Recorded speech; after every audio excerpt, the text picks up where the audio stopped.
भुनक्तु सह नौ भुनक्तु सह वीर्यं करवावहै तेजस्विनावधीतमस्तु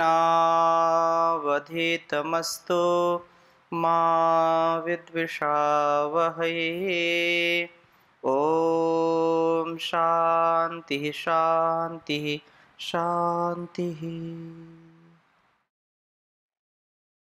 पुनः आप सभी दर्शकों का, श्रोताओं का, साधकों का हृदय की गहराइयों से हार्दिक स्वागत है, अभिनंदन है। हम वैदिक जीवन पद्धति में स्वाध्याय कर रहे हैं मन का स्वरूप। वेदों में जो मन का स्वरूप है, मन की जो गति है, मन का जो व्यवहार है, उसके विषय में हम जान रहे हैं, समझ रहे हैं। क्योंकि मन हमारे संपूर्ण कर्मों के, संपूर्ण अनुष्ठानों के मूल में रहता है और इसको जिसने संभाल लिया तो उसका जीवन संभल जाता है। चर्चा हम कर रहे हैं ऋग्वेद के 10वें मंडल के 58वें सूक्त के मंत्रों का, जिसमें हमने पिछली कक्षा में पढ़ा था, चर्चा की थी कि हम द्युलोक व पृथ्वीलोक में भटकने से मन को रोकें और अपने गंतव्य प्राप्तव्य की ओर उसको लगाएं, समाधि की ओर लगाएं। और कहा कि मन यदि हमारा अच्छा है तो मन में हर वक्त जो भय होता है मृत्यु का, उससे भी अपने आप को हम बचाएं। हम भय से नहीं, अभय हो करके, निर्भय हो करके, निडर हो करके जीवन को जिएं, ताकि जीवन हमारा जो सार्थक बने, निरर्थक ना हो। क्योंकि हम यदि डर करके कोई कार्य करेंगे तो फिर वह कार्य यशस्वी नहीं होगा। तीसरे मंत्र में कहा कि यत्ते भूमि चतुर्दृष्टिम मनोजगाम दूरकम तत्ता आवर्ताया मसीह क्षयाय जीवसे। इसी प्रकार से यहाँ तीसरे मंत्र में कहा कि जो तेरा मन चतुर्दिक्षु दृष्टि भ्रंशो यस्या, गेंद की तरह गोल सा होने के कारण चारों दिशाओं में झुकाव वाली जो भूमि की ओर दूरकम जगाम, दूर दूर तक जाता है, उस मन को लौटाते हैं, जिससे यह क्षया, यहाँ की निवास व गति के लिए हम जीवन को उत्तम दीर्घ बना पाएं। जमीन और ये सारा जो संसार है, इस संसार के व्यवहार में या इधर उधर जिधर देखो मन उधर ही चलायमान हो जाता है, तो इससे रोके। कभी कभी मन पृथ्वी पर एक कोने से दूसरे कोने तक भटकता रहता है, इस मन को हम भटकने से रोकें और कार्य कर रहे हैं उसी में केंद्रित करें, जिस कार्य में हम अपने आप को लगा करके रखे हैं। यही जीवन को सुंदर बनाने का सुंदर उपाय है कि मन को कार्य में लगाएं। जीव से बहुत सुंदर बात कही कि चारों दिशाओं में भटकते हुए मन को रोकना ही ठीक है। इसलिए चौथे मंत्र में कहा ओम यत्ते चतस्रः प्रदिशो मनोजगाम दूरकम तत्ता आवर्तयामसि क्षयाय जीवसे। जो तेरा ये मन है ना, ये चारों दिशाओं में जो घूम रहा है, टहल रहा है, दूर दूर तक चला जाता है, इसको लौटाइए और अच्छी प्रकार से जीवन को जीने के लिए, जीवन को सार्थक करने के लिए, मति और भक्ति पूर्वक, प्रगति पूर्वक जीने के लिए, दीर्घ उत्तम जीवन जीने के लिए, जीव से उत्तम जीवन को जीने के लिए इसको हम सिद्ध कर सके, मन को भटकाव से रोकें। अनंत विस्तृत दिशाओं में भटकता है, इस भटकने से इसकी शक्ति बिखर जाती है और परिणामतः कोई भी कार्य सुंदरता से नहीं हो पाता। मन जब भटकेगा, मन जब रुकेगा नहीं, ठहरेगा नहीं, स्थित नहीं होगा, स्थिर नहीं होगा, तो गति प्रगति नहीं होगी, दुर्गति ही होगी। और कहा है कि यत्ता समुद्रम अर्णवम मनोजगाम दूरकम तत्ता आवर्तया मसीह क्षयाय जीव से। बहुत सुंदर बात कही। मैं वेद मंत्र लिखता हूँ, फिर आगे चर्चा करूँगा, क्योंकि एक ही जैसा फिर तत्ता आवर्तया मसीह क्षयाय जीव से, ये जगाम दूरकम, ये बार बार उसी में आएगा। पहले लिख देता हूँ मंत्र, फिर आगे चर्चा करूँगा। ओम यत्ता समुद्रम अर्णवम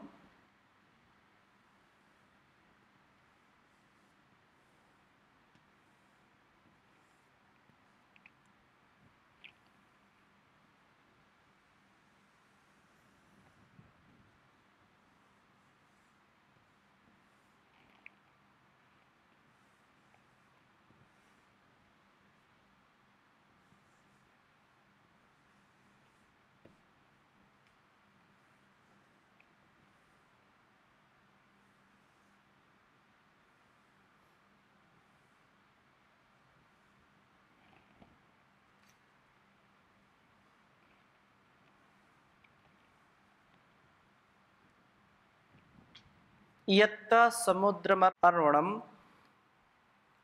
मनोजगाम दूरकम्।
तत्त आवर्तयामसीह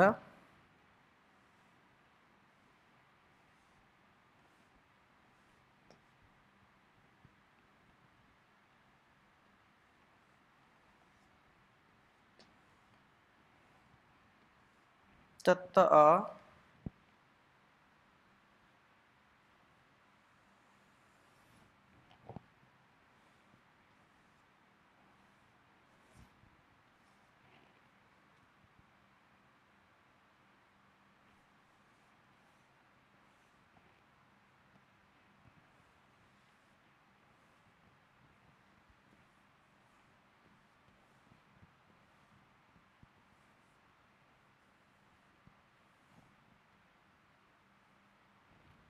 वर्तयामसीह क्षयाय जीवसे।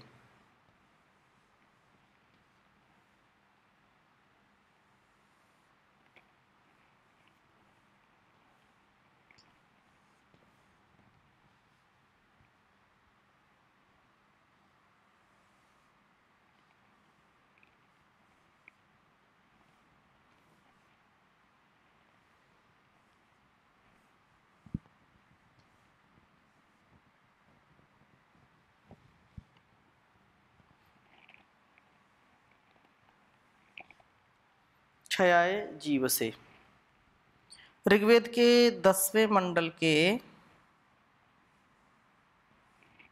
58वें सूक्त का यह 5वां मंत्र है।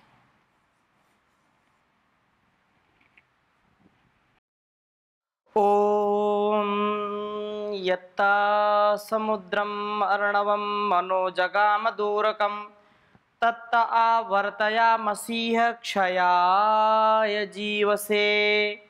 ओम यत्त समुद्रम अर्णवम मनोजगाम दूरकम तत्त आवर्तयामसीह क्षयाय जीवसे। यत्त यत्ते अर्थात जो ते तेरा मन, अर्णवम समुद्रम जलों वाले समुद्र की ओर, दूरकम जगामा दूर दूर तक जाता है, ते तेरे उस मन को आवर्तयामसी लौटाते हैं, जिससे यह क्षयाय यहाँ ही निवास व गति के लिए हो, प्रगति के लिए हो, उन्नति के लिए हो, और जीव से दीर्घतम सुंदरतम जीवन, उत्तम जीवन के लिए हो। मन अपने अंदर निहित संस्कारों के कारण कभी कभी समुद्रों की सैर करने लगता है, और यह सबके जीवन में होता है। कभी कोई समुद्र में तैरता हुआ, कभी उसमें गोते लगाता हुआ, कभी उसके ऊपर विचरण करता हुआ अपने आप को पाता है। बैठे बैठे ही वह मनन करता रहता, मन को भगाता रहे। और समुद्र तो अपार जल राशि है, उसकी जो परिधि है वह व्यक्ति के समझ से परे है, और मन तो चंचल है, मन तो उसी में रमा रहता है। कभी लहरों की तरीके वह स्वयं अपने आप को ऊपर ले जाता है, कभी नीचे लाता है, कभी कैसे तो कभी कैसे, वह समुद्र में ही अपने आप को रचाता बसाता है। तो समुद्र की लहरों के साथ, समुद्र की सैर के साथ, समुद्रों में उठती हुई जो लहरें हैं उनका ध्यान करता है। समुद्र तो अपार है और यह संसार भी अपार है। तो समुद्र जैसा यह अपार संसार है, इसमें ही मन को व्यक्ति घुमाता रहता है। तो इससे वह कभी भी उन्नति नहीं पाएगा, क्योंकि ये मन तो चंचल है, इस कभी भरता ही नहीं इसका पेट। लेकिन अपने समय और शक्ति को हमको अच्छे प्रकार से लगाना है किसी कार्य में, किसी उन्नति के कार्य में, तो इसको ठहराना ही पड़ेगा और कोई दूसरा उपाय नहीं है। तो प्रस्तुत कार्य में स्थिर नहीं हो पाता जिस अनुष्ठान में वो है। और कुछ लोगों को आप देखिए, वो बैठे बैठे ही पता नहीं कहाँ खो जाते हैं। Present body absent mind. वो शरीर से तो रहते हैं, आंखें भी खुली हैं, शांत भी दिखाई पड़ते हैं, और मन कहीं उनका बाहर घूम रहा होता है। चिंता में, चिंतन में, मनन में, कुछ भी कह सकते हैं। और उनसे पूछो कहाँ थे, क्या कर रहे हो, अरे उनको एकाएक होश आता, अरे मैं तो ये कार्य कर रहा था, फिर उस पर लग जाते हैं। ऐसे आपको अपने आसपास और आपकी जानकारी में बहुत लोग होंगे जो कार्य करते करते, चलते ही चलते खो जाते हैं, बैठे बैठे खो जाते हैं, कुछ पढ़ते पढ़ते उसी में खो गए, कोई दृश्य देखते देखते खो गए। अब जो सामने दृश्य उपस्थित है उसको भूल गए, नया दृश्य उनके सामने प्रस्तुत हो गया। किसी वस्तु को देख करके, किसी व्यक्ति को देख करके, किसी स्थान को देख करके व्यक्ति खो जाता है। उसकी आंखें खुली की खुली रहती है, कुछ पता नहीं चलता, ऐसा लगता है कोमा में चला गया व्यक्ति। तो इससे क्या होगा, इससे समय शक्ति क्षीण होगी, उसका क्षय होगा, और जिस कार्य की परिणति, जिस कार्य के सिद्धि के लिए हम बैठे हैं, जिसकी सफलता के लिए हम बैठे हैं, वह कार्य पीछे छूट जाता है, कार्य रह जाता है, हो नहीं पाता है। इसको हम समझें, जानें। और छठे मंत्र में कहा, यत्ते मरीचि प्रवतो मनो जगाम दूरकम तत्ता आवर्तयामसी क्षयाय जीवसे। जो ये तेरा मन है ना, अत्यंत उच्च स्थान में स्थित मरीचि ही, किरणों की ओर दूरकम जगह में दूर दूर तक जाता है, उस मन को आवर्तयामसी लौटाते हैं, जिससे वह इस क्षय यहीं ही रहे, दीर्घ जीवन के लिए, उत्तम जीवन के लिए, सर्वोत्तम जीवन के लिए। यहाँ से सूर्य 14 करोड़ किलोमीटर के करीब दूरी पर है, और अन्य नक्षत्र इससे भी हजारों गुना दूर हैं। इतनी दूरी से आती हुई इन किरणों को देखता है, प्रकाश को देखता है, किरणें आ रही, किरणें आ रही। तो 14 करोड़ किलोमीटर की कम से कम ये जो लगभग दूरी है, तो कभी उस पर, इसलिए ईशोपनिषद में कहा कि जो सूर्य है उसको ऐसा चकाचौंध से युक्त मेरे सामने या मेरे दृष्टि में मत करिए जिससे मैं आपको भूल जाऊं। पूषण ने कर्षे यम सूर्या प्राजापत्या व्यूहरश्मिन समूहा यत्ते रूपम कल्याण तमम तत्ते पश्यामि यो सा वसो पुरुषा सोहमस्मि। इन किरणों को, इन चकाचौंध को दूर कर दीजिए प्रभु, जिससे मैं आपको पा सकूं। ये मन चंचल है, ये मन इन्हीं की में लग जाता है, किरणों में लग जाता है। इस चकाचौंध को दूर करिए। और उसके पहले कहा कि हिरण्मयन पात्रेण सत्यस्यापिहितम मुखम तत्ते पूषण अपावृणु सत्य धर्माय दृष्टये। कि आप इस संसार की जो चकाचौंध है ना, ये इससे दूर करो, हमको ज्ञान का प्रकाश दीजिए, हमको ध्यान का अभ्यास हो, जिससे हमारे जीवन का समाधान हो सके, व्यवधान से हम दुखों से बच सकें। व्यक्ति मनस्वी बने, अन्य मनसकता से हुआ कार्य बिगड़ जाता है। अन्य मनस्क नहीं होना चाहिए। किरणों के साथ मन खूब दूर पहुंच जाता है और उस समय अन्य मनस्क हो जाता है, जिससे कार्य अच्छी प्रकार से हो नहीं पाता। कार्य की सिद्धि के लिए आवश्यक है कि मन के द्वारा या मन को लगा करके किए जाते हुए कार्य में हम सफल हो जाते हैं। मन को केंद्रित करें उस कार्य में, पढ़ने में, पढ़ रहे हैं तो पूरा, खेत में कार्य कर रहे हैं तो पूरा, घर में कार्य कर रहे हैं तो पूरा मन, 100% मन उस कार्य के साथ जुड़ा हो, लगा हो। और इस प्रकार से ये बात कही है। आगे कहा 7वें मंत्र में,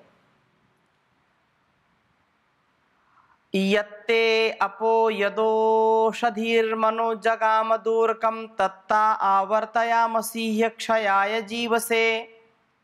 जो ये तेरा मन है ना, ये मन जलों की ओर, औषधियों की ओर दूर दूर तक जाता है। मन को लौटाते हुए, इसको निरुद्ध करते हुए यहाँ ही उत्तम जीवन के लिए, उत्तम निवास के लिए पास में ही हो, दीर्घ जीवन के लिए, उत्तम जीवन के लिए हो। कई बार यह मन खान पान की दुकान पर जाता है, मिठाइयाँ लगी हैं, फल फूल लगे हैं, खाने की चीज़ है, या खाने में ही लगा रहता है। अच्छा आज क्या बनाया है, आज क्या बनेगा, अब बता दिया ये बनेगा, तो उसी का चाव करता रहता है, कितनी जल्दी मिले, कितनी जल्दी मिले। तो ये मन जो है ना, खान पान की दुनिया में ही घूमता रहता। किसी किसी का मन तो खाने में लगा रहता, भोजन भट्ट हो जाता है वो व्यक्ति, केवल उसको वही चाहिए, कुछ खाने के लिए ही जीते हैं और कुछ जीने के लिए खाते हैं।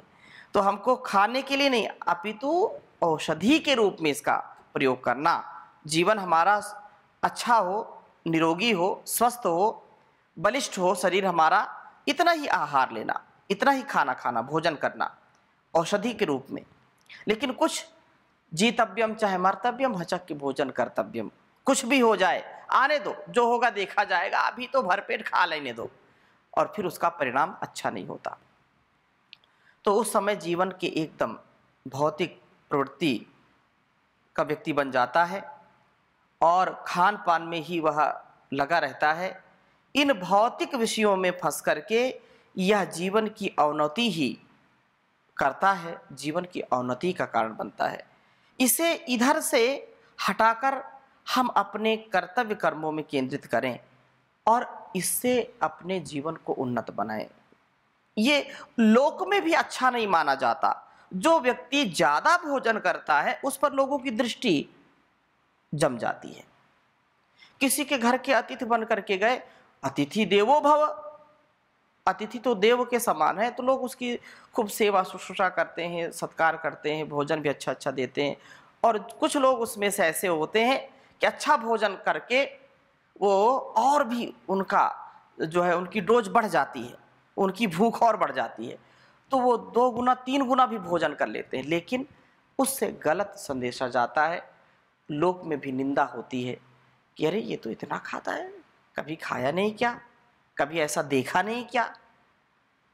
तो अपने मर्यादा में हमको रहना चाहिए। कहीं विशेष आमंत्रण होता है तो कुछ लोग उपवास करते हैं 1 दिन 2 दिन का, कि वहां जाएंगे और जम करके खाएंगे। ये भी अच्छी बात नहीं है।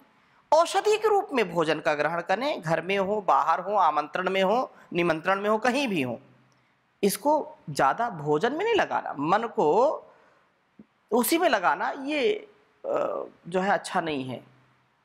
जो विद्वान लोग होते हैं, धर्मात्मा लोग होते हैं, जो ज्ञानपूर्वक जीवन जीते हैं, वो कभी भी इसके चक्कर में पड़ते नहीं। हाँ, शुद्ध अन्न होना चाहिए, शुद्ध भोजन हम ग्रहण करें, जिससे मन भी शुद्ध होता है।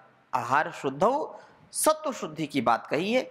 जैसा खाएंगे अन्न वैसा हो जाएगा मन, ऐसा तो बिल्कुल सुनिश्चित है। तो इसको हम अच्छी प्रकार से ध्यान दे करके वो करें। मन सदा खान पान की चीजों में ना भटकता रहे, उसे हम कर्तव्य कर्मों में केंद्रित करें, क्योंकि कर्तव्य कर्म से ही व्यक्ति का स्वधर्म, व्यक्ति का जो है जीवन अच्छा बनेगा और प्रभु की भक्ति के साथ ओमकार का जप करते रहें, अपने कर्मों में तप करते रहें। इसलिए बहुत सुंदर बात कही है, मनवा ओम ओम बोल, मनवा ओम ओम बोल, मनवा ओम ओम बोल, मनवा ओम ओम बोल। कंचन सा नर तूने तन पाया, कंचन सा नर तन ये तूने पाया है अनमोल, मनवा ओम ओम बोल। कंचन सा नर तन ये तूने पाया है अनमोल, ओम ओम बोल, मनवा ओम ओम बोल। इस कंचन के प्याले में तू ओम नाम रस घोल, इस कंचन के प्याले में तो ओम नाम रस घोल, मनवा ओम ओम बोल, मनवा ओम ओम बोल। भाई बंधु कुटुंब कबीला इसमें बहुत न डोल, भाई बंधु कुटुंब कबीला इसमें बहुत न डोल, मनवा ओम ओम बोल, मनवा ओम ओम बोल। कंकड़ पत्थर छोड़ के मूरख मोती मोती रोल, कंकड़ पत्थर छोड़ के मूरख मोती मोती रोल, मनवा ओम ओम बोल, मनवा ओम ओम बोल।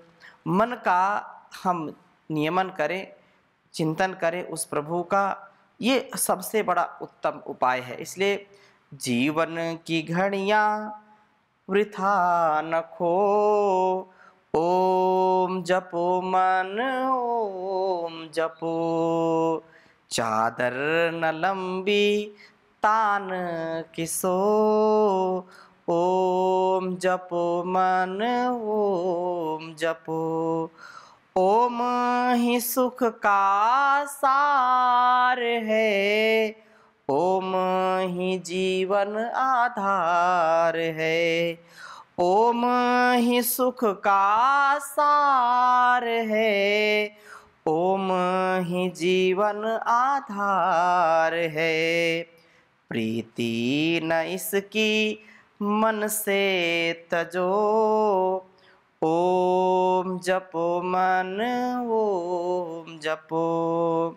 मन की गति संभालिए, ईश्वर की ओर डालिए, धोना जो चाहे जीवन को, ओम जपो मन ओम जपो।